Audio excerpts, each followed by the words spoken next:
The Lift & Co. Cannabis Expo returns to the Metro Toronto Convention Centre, November 18th to the 21st. Discover and learn about all things cannabis. Get your tickets at liftexpo.ca. Must be 19 plus to enter and attend.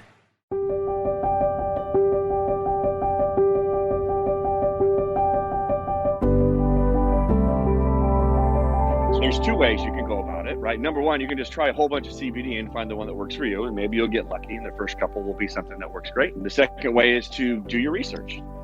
And what does do your research include? Of course, it includes talking to friends and family. It includes looking at reviews online. It includes reaching out to the company and talking with them about how they make their products and what's their COAs look like. And those are called certificates of analysis, which show exactly what's in.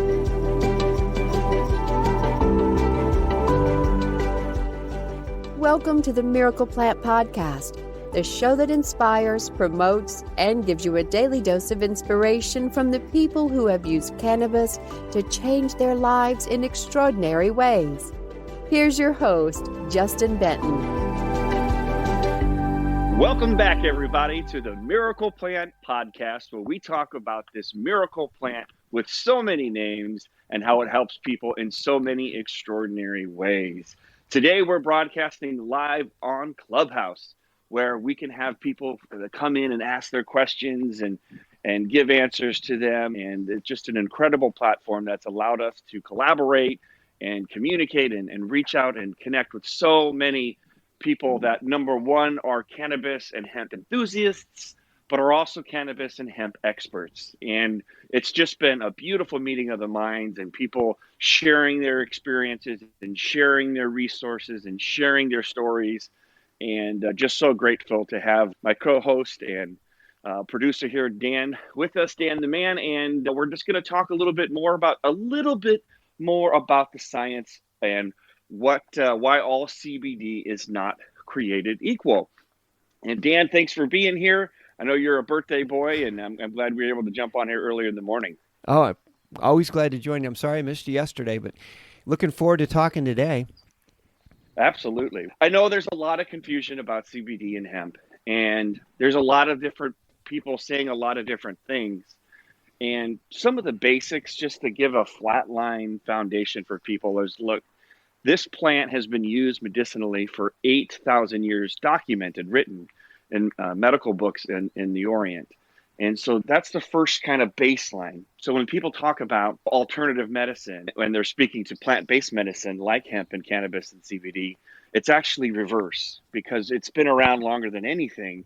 And it's only that modern medicine is really the alternative medicine to what had been working for millennia.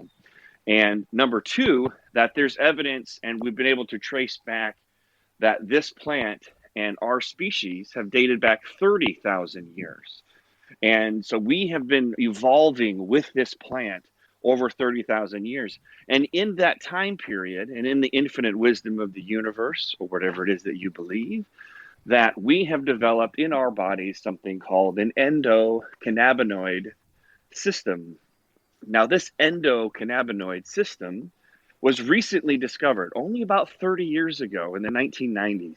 Did we really understand what the endocannabinoid system was?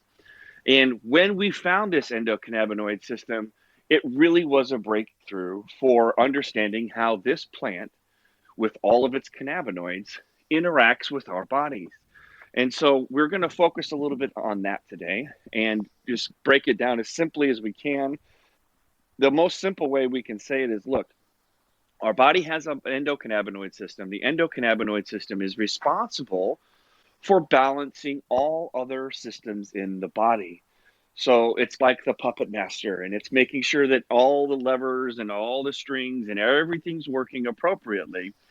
And so long as the endocannabinoid system is fully supplemented with cannabinoids like CBD and CBG and all the other cannabinoids, there's over 100, then all other systems, if they're out of balance, can be brought back to balance, whether it's hormonal or whether it's endocrine system, skeletal. All of those things can be helped to be brought back to balance when you have a fully supplemented endocannabinoid system. How do you fully supplement an endocannabinoid system? First and foremost, which a lot of people don't know, is that our own body makes cannabinoids, which is crazy when you think about it. And so there's a plant out there that makes cannabinoids that are the same thing that our body makes. Now, we have different names for those cannabinoids. When the plant makes them, it's called a phytocannabinoid with a PH. And when our body makes it, it's called an endocannabinoid. So when our body makes CBD, we have named it 2-AG. It's a really long word. And when a plant makes CBD, it's called cannabidiol, or CBD is the short term for it. And so regardless if our body makes it or if we get it from a plant, those are the two ways that we can supplement our body and make sure that our endocannabinoid system is fully stocked with all the cannabinoids that it needs to do its job to balance all the other parts of the body. Now that in and of itself, I would estimate probably, let's just say in the United States, maybe 5% of the country knows what I just said.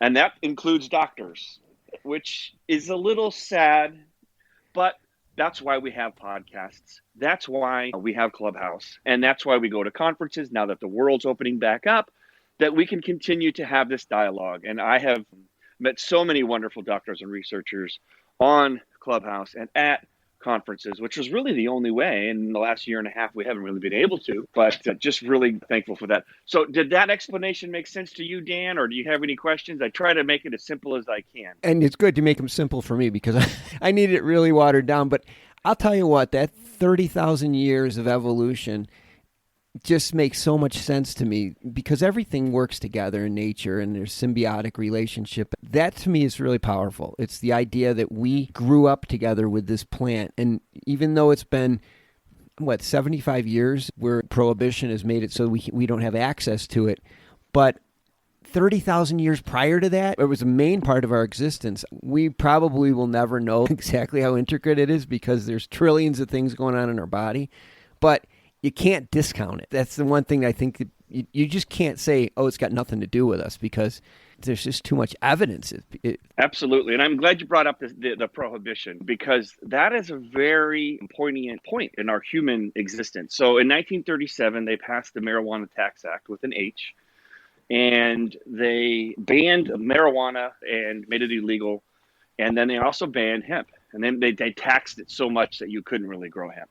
But in 1942, they brought it back for victory for hemp because we needed hemp for rope and for sales and things in World War II. And then after World War II was over in 1945, they made it illegal again. But here's what happened in that 75-year window. In that 75-year window, we developed all of these autoimmune diseases. They didn't have rheumatoid arthritis in World War II. It's just in the 30s and the 40s. They didn't have neuropathy. They didn't have all of these different diseases. And so we started to do some research. We in the collective, of all of us that are out there in the networks trying to understand our endocannabinoid system, try to understand these autoimmune diseases. Obviously, I was led to this plant because I was trying to solve the severe autoimmune disease of autism with my son. And when we were digging and researching and looking for answers, we found that so back in 1936, before they passed the bill, we would feed our livestock hemp. It was very common, hemp pellets, things like that would be growing in the fields as well. The chickens would eat it. You would feed it to the cows and to the livestock and the pigs. And it was nutritious. It was healthy. It was growing raw. It would grow wild, and you would also grow it yourself. And they call it the green buffalo because it has over 50,000 uses. When you fed hemp to your animals, that was great for them. And all animals have endocannabinoid systems, not just humans. And so it was great for them, and they were healthy and strong. And so when we would produce milk, which was also really big back in those early 1900s, in the milk, in the cheese, in the eggs even. So they would feed hemp to chickens. And there's research showing that if you were feeding hemp pellets to chickens, that one egg would have 120 milligrams of CBD in it, which meant our system, we were being replenished by the ways that the livestock and the things that we were eating from the farm through the animals that were eating it. What happened in 1937 is poof, it's gone. Dr. Ethan Russo in the early 2000s, when they were jumping through all the FDA hoops to get Epidiolex, which is basically a synthetic version of CBD for children, which goes for $32,000 a year for seizures. But when they jumped through the hoops to get that, Dr. Ethan Russo, who's a pioneer, he discovered what's called the Endocannabinoid Deficiency syndrome. And what that his research has led to, and it's all published and you can look it up, is he believes and he has proven that all diseases and ailments can be linked to a lack of a fully supplemented endocannabinoid system. Hence, all of the other autoimmune diseases that we talked about is because you can link it to the fact that those persons' endocannabinoid systems were not fully supplemented. They were not getting enough cannabinoids. Now, you don't have to just get cannabinoids like CBD from hemp or cannabis. You can also get it from broccoli and kale and 25 other fruits and vegetables. It is a common thing. It just happens to be when you consume these CBD and these cannabinoids from this hemp plant, it has such a perfect balance of cannabinoids and these things called flavonoids, like canaflavin A, which has been proven to be 30 times more effective than aspirin for pain and inflammation. And it has these things like terpenes, which are the smells of the plant, which have things like beta-carotene, which also interacts with the endocannabinoid system and helps with pain and inflammation on its own. It's just this perfect plant for us. As far as I'm concerned, the way I look at it is this plant and us humans, we're a DNA match. We are sisters from another mother, brother from another mother as well. And that's the thing about this plant. And as you were saying earlier, Dan, is there's going to be more and more research, and there has been more and more research. If you go to pubmed.gov, there's a little search box up there and type in CBD or type in CBD-A, because that's what we're all about, is the raw whole plant, and do your research and type in the cannabinoid and then type in an ailment. And you'll see hundreds, if not thousands, of research papers out there, which is really exciting. And now that we're starting to lift restrictions federally in all these different 40 states in the U.S. and as well as other countries like Israel, there's just an incredible amount of data coming in. And the scientists and all they're going to go very, molecule by molecule, and they're going to do their things that are repeatable, the scientific method and all that. And double-blind placebo tests are all coming. At the end of the day, some of us who go to the car lot, we just want to go take the car for a test drive, push the gas pedal, and have it pull our head back in the seat. And some people want to look under the hood and see how the carburetor works. And I know people might not know what a carburetor is. But anyway, so back in the day. And at the end of the day, we've seen the results for our family. We've seen the results for our clients. And we do like to understand them, but I don't need any more proof. I don't need any more research. I don't need any more science. But for those that do, we continue to learn. And for those doctors and researchers that need it to get that stamp of approval so we can make that shift, at least here in the U.S. and especially around the world, so that the doctors can be educated and understand that this plant does have the science, and that all the stigma and all the demonization of the plant really was quite a slant to the human race. So yeah, I know that I said a mouthful, Dan. Did you have anything to No, add I was going to add one piece to that, and going back to this 30,000-year relationship that we have with the plant. I'll give you a story. Yesterday, I went on a hike, and one of my daughters and I both started sneezing. Now, we couldn't see any visible allergy. Sometimes you see all the pollen floating. We couldn't see anything. But there was something in the air that was causing us to sneeze. We were having an allergic reaction. And it got me thinking that at one point in the world, this plant was growing wild. It was a pretty dominant plant. Even before agriculture, it was really in abundance throughout the world. And again, we grew up with this plant. And when it flowers, or when any plant, there's stuff that we can't see, but we're breathing it in. And you don't even know how this affects us. And when Prohibition hit, and it wasn't part of our agricultural cycle anymore, it wasn't a plant that was being produced. Even in the wild, it was being destroyed. So now we're not breathing it in. We're certainly not including it into our livestock. And it's being removed completely. Who's to say that this wasn't the root cause of a lot of the ailments that we're dealing with today? Absolutely. It's funny that you bring that up, because Paul J. von Hartmann, who is just a brilliant cannabis pioneer, I met him on Clubhouse. I tried to ping him just now, but he has his notifications off. But he is talking about how making cannabis, he's putting some documents forth that basically it's a national security. It's food. In order to have a food source and an energy source, which hemp can be both, it basically needs to be grown wild without restriction, and that would just get rid of all of the rules possible.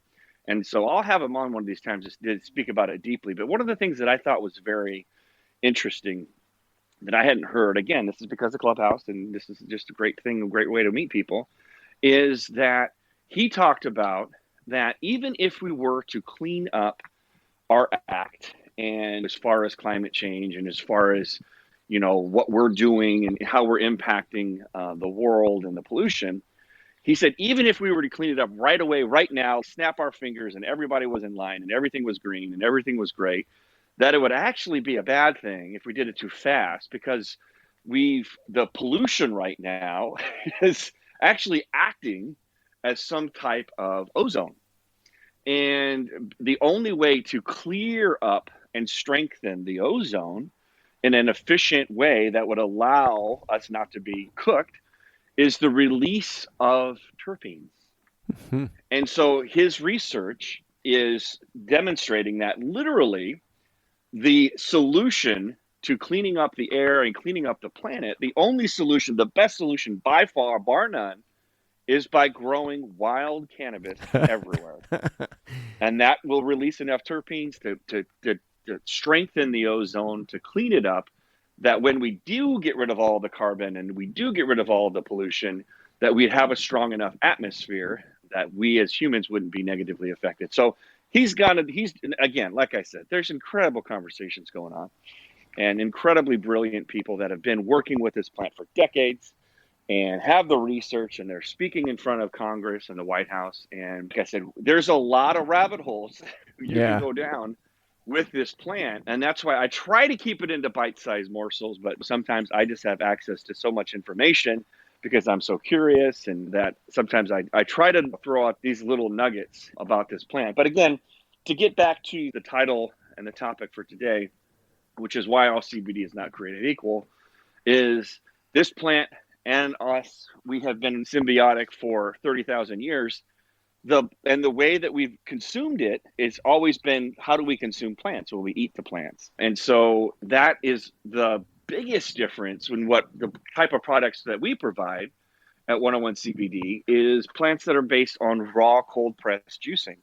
And so it's very rare, probably around 99% of the other companies, they use the old model of cannabis extraction and processing, which is using it through heat or through isolation or denaturing the plant and turning CBDA into CBD. And that's just how we've always done it as far as the THC was concerned, because you have to turn THCA, which is the natural form of THC in the plant, the acidic form, and you have to turn it, you have to burn off that acid to turn it into THC delta 9 to experience the psychoactive effects. Now, that makes a lot of sense if you're looking for those psychoactive effects. But if you're looking for the health effects, you want to leave the plant exactly as Mother Nature grew it. And we've dated back cannabis to around 2 million years on this planet. So all CBD is certainly not created equal. Now, that's what our beliefs and our systems and our research and our clients and our family have seen works best for them. But then there's also, what about all the other CBD products out there? You can go on Amazon and buy probably 5,000 milligrams of CBD for $20 or something. Who knows? And who knows if it's actually in there or not? It's really the Wild West on Amazon. You can buy CBD at gas stations for 1,000 milligrams for $20 with some cool packaging. So what is the difference? How can someone tell the difference? There's two ways you can go about it, right? Number one, you can just try a whole bunch of CBD and find the one that works for you, and maybe you'll get lucky, and the first couple will be something that works great. And the second way is to do your research. And what does do your research include?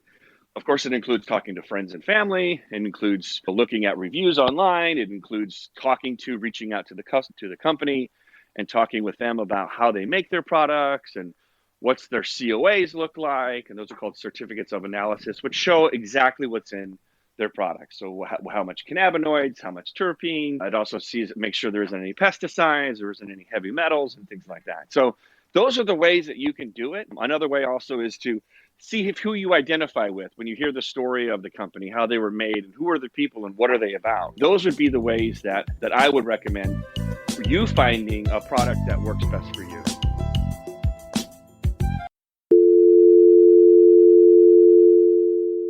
This is the sound cannabis companies hear when they try to place an ad on Facebook, Twitter, or Google. The tech overlords' arbitrary discrimination against our industry is unfair, but until they change their restraint of trade policies, we need an alternative way to share our message with our customers. Cannabis podcasts are one of the last advertising platforms not controlled by tech monopolies. And for as low as $9.99 a week, cannabis companies have the freedom to play their uncensored commercials to customers around the world. Don't let tech bosses dictate how you run your business. Go to PodCONX.com. That's PodCONX.com. And for just $9.99 per week, you can go from this to this.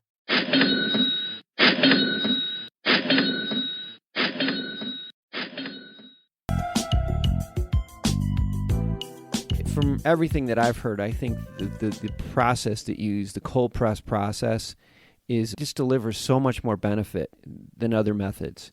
And especially the fact that it's the entire spectrum of cannabinoids and terpenes and everything remains in place.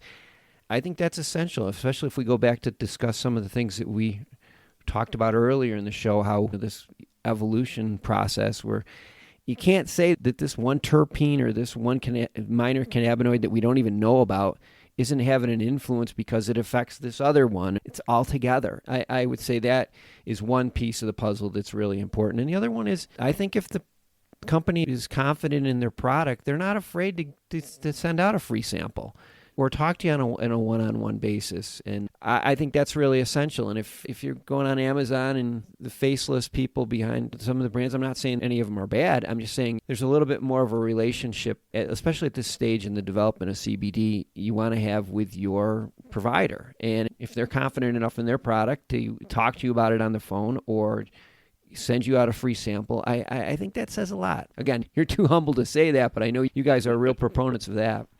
Yeah, and I appreciate you bringing that up. And the proof is in the pudding. And because of what this miracle plant did for our family and our son, it really is our mission to pay it forward. And by paying it forward, it's through education, like doing podcasts like this. It's through teaching people about this plant. It's about giving access to this product. So if anybody listening wants to try the product for free, we have a link that you can go to. It's just www.freechillcbd.com. And you can get a product mailed to you for you to see for yourself. The proof truly is in the pudding. The only thing we ask is that if you do take us up on that free offer, that you do give it a fair shake. And by a fair shake, that means you take it at least twice a day, at least half a dropper to a full dropper under the tongue for 5 minutes until the bottle's gone. And let us know your story. And we love hearing the stories. And we love seeing the reviews because there are people that are very confused. And there are people that are in a lot of pain or have a very severe health ailment with themselves or a loved one. And this product, this plant, when it's provided in its most natural, truest form, is going to be able to offer them some sort of relief, and in many cases, a lot of relief. And especially when it comes to pain. Pain is the simplest thing to measure, right? You have a scale of 1 to 10. If I'm an 8 or a 9 out of 10, and I take a product that's natural and good for me, good for my liver and heart, and my pain goes down to a 1 or a 2 or even a 0, that is not something that you can fake. There's no placebo effect when it comes to pain. And so that, again, is why we just want to teach people about it. And the other mission that we have is when you request that free product, if you put in the notes, if you say, I want free hemp seeds, we'll mail you some free hemp seeds. And we have some courses and some videos that will show you how to grow hemp in your backyard. And it's an amazing experience to grow hemp cannabis, and it's completely legal in all 50 states. And you can add it into your morning juice. We recommend omega juicers, and with your carrot and celery, whatever else you put in. And it could be a part of your daily supplementation of your own endocannabinoid system. You don't have to buy it from us. You can make it yourself. If you, for whatever reason, don't have a green thumb or whatever the circumstances are, and you can't grow it or don't want to grow it, you can buy a product like ours, which is basically the same thing as juicing the plant, keeping the whole plant in its raw CBDA form. So there you have it, Dan. That's Yeah. about all I have for the show. Do you have any other final comments or any other thing we should, John, before we move on? Just follow up on that last point. You did a couple great episodes on growing hemp in your backyard and juicing. And so if anybody's interested in learning more about that, just go back. I think it was episode 31, Growing Hemp in Your Backyard, and episode 32, Don't Take CBD, which is a funny title. Yep. But both of those are really good if you want to learn more about just adding hemp in your garden. It sounds like a pretty fun process. I have to admit, I don't have a garden, but it sounds like if I was a gardener, it'd be fun. Yeah, I always say if you can grow tomatoes, you can grow hemp. And it's just a little bit more fun of a relationship with this plant. And yeah, definitely go check out the podcast at Apple or Spotify or wherever you check out your podcasts. We would really appreciate reviews and sharing this podcast with people that you think would find value in learning about this endocannabinoid system and learning about CBD. And we always welcome any questions that you can shoot us an email at info@101cbd.org. And yeah, I just want to thank everybody for coming in, listening, and just being a part of this movement, because we are on a mission to heal the world. We are looking to reach 1 billion people by 2025 through education, products, access, sharing our stories, and hemp seeds around the world. So at the end of every show, we always unmute our mics. It's just you and me today, Dan, but you know what? We can do fine. And we say heal the world at the end of every meeting and at the end of every podcast, because that really is our mission, is to pay it forward, heal the world, help educate people about this misunderstood plant, and just give people access to it and break through the barriers and break through anything that's holding them back. Because there is a lot of people out there that are in pain or are struggling with stress or mental health or sleep issues or autoimmune diseases. And this plant will and can help them, and also helps people empower themselves to take back control of their own health and the things that we eat and consume and the things that we allow into our mouths and allow into our ears and our brains. And we've seen amazing stories that this plant's like taking the pill at Alice in Wonderland. It kind of opens people up. With that, on the count of three, we're going to say heal the world, because that's our mission. So 1, 2, 3. Heal the world. All right. Thanks, everybody, for stopping in. We'll see you next week. We're live Saturday, 10 a.m. Pacific on Clubhouse. Make it a great week. Make it a great weekend, and we'll see you then. Thanks, everybody, for coming by.